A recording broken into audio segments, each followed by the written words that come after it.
Элмирбек оорудан өлгөн жок, кайдыгерликтен өлдү. Ушунчалык түркөйлүктөн, ушунчалык адамгерчиликтен чыгып кеткен сезимдерден өлдү деп.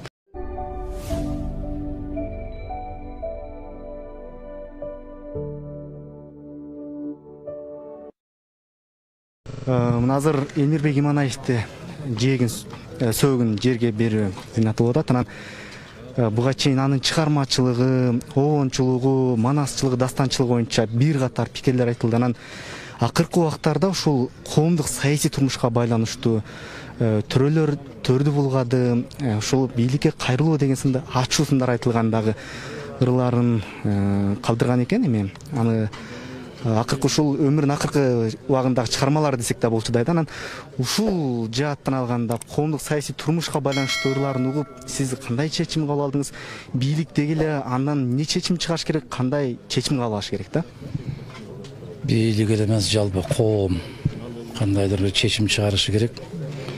Соңку мезгилдерде эле эмес, Элмирбек көптөгөн мезгилдерден бери эле ушундай айтып келет. Башка маселе ошол чыгармаларын бербей келет.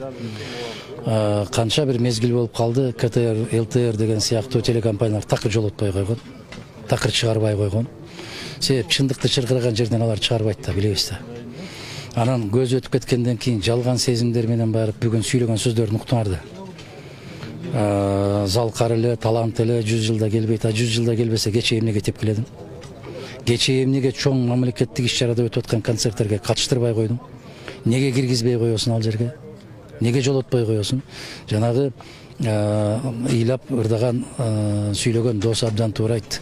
Элмирбек оорудан өлгөн жок, кайдыгерликтен өлдү. Ушунчалык түркөйлүктөн, ушунчалык адамгерчиликтен чыгып кеткен сезимдерден өлдү деп. Мен Элмирбек менен 20 жыл, туура 20 жылдан бери таанышмын. 22 жашында мен атамдын үйүнө барды эле, айылга. 22 жашында, бул 2000 жылы. Ошол сиз сыяктуу азаматтарга бир ооз колдоо көрсөтүп, өзүбүздү көрсөтүп коелу деп Шекербек деген досун ээрчитип барган экен. Ошондон бери 20 жылдан бери абдан тыгыз жакын сүйлөшүп жүргөн сырдаш иним катары. Ошондуктан баягы дарыгерлердин ары бери тепкилеп футбол кылып ойногондоруна алардын абийиринде болсун. Негизи карантин күнү. Негизи эл чыкпаш керек көчөгө. Негизи биз бири-бирибизден алыс болушубуз керек. Бул өктүн токтому, бул Кыргыз Республиканын мыйзамы. Бирок кээде мыйзамда иштебей турган күндөр болот экен. Кээде өкмөттүн токтомуда токтоп калган күндөр болот экен. Ошол күн бүгүн болуп турат. Караңыздарчы, мына ушуга карабай канча эл келди Элмирбекти узатууга. Көрсө Элмирбек элдин кишиси да. Элдин кишиси болуп калган экен да. Кечээ күндөн бүгүнкү күнгө карай 2 күнү бүткүл кыргыз эли Элмирбекке 4 сабарына жазып атат. Ар бири ыр билгени, билбегени дагы ардап жазып атат. Эмнеге дегенде, ошо Элмирбек бүткүл өмүрүндө кыргызга арнаган экен да. Өмүрүн, ырларын бүгүн кыргыз коштошуп жатат.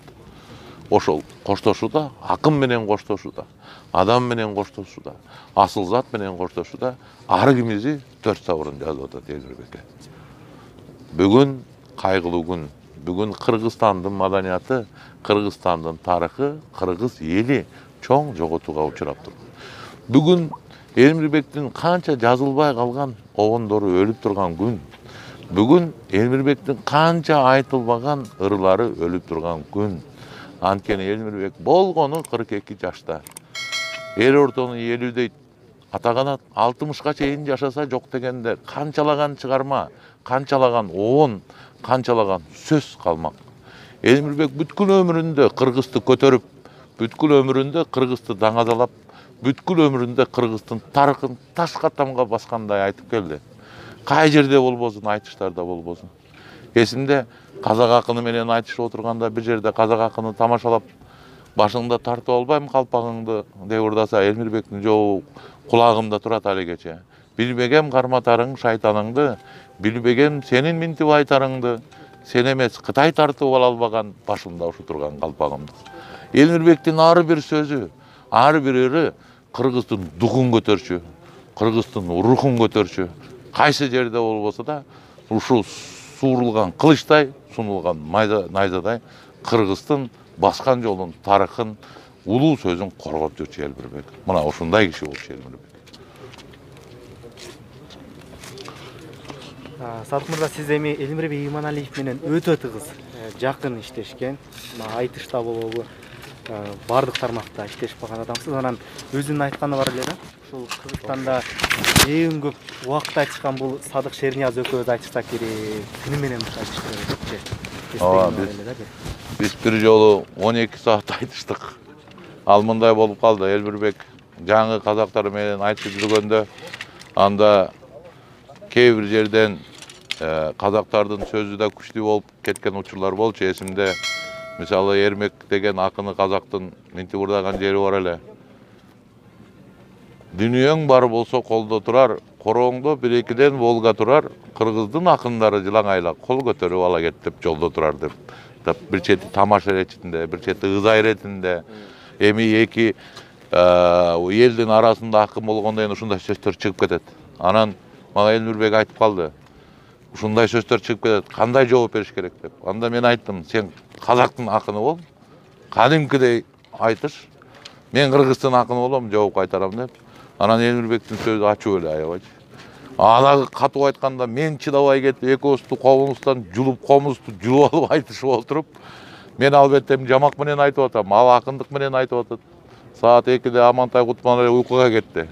Ошондо кыштын күнүндө саат 8-де баштап айтышкан, эртең менен 9-да бүтүрүпбүз экөөбүз. Жумушка келген балдар анан эшикти ачып, дагы эле отурасыңарбы деп. Элмирбек ошондой эч бир түгөнбөгөн 24 саат айтса да сөзү түгөнбөгөн. Тарыхты, салтты, Кыргыздын баскан жолун, Кыргыздын эмес, казактын баскан жолун казактын акындарынан мыкты билген акын эле.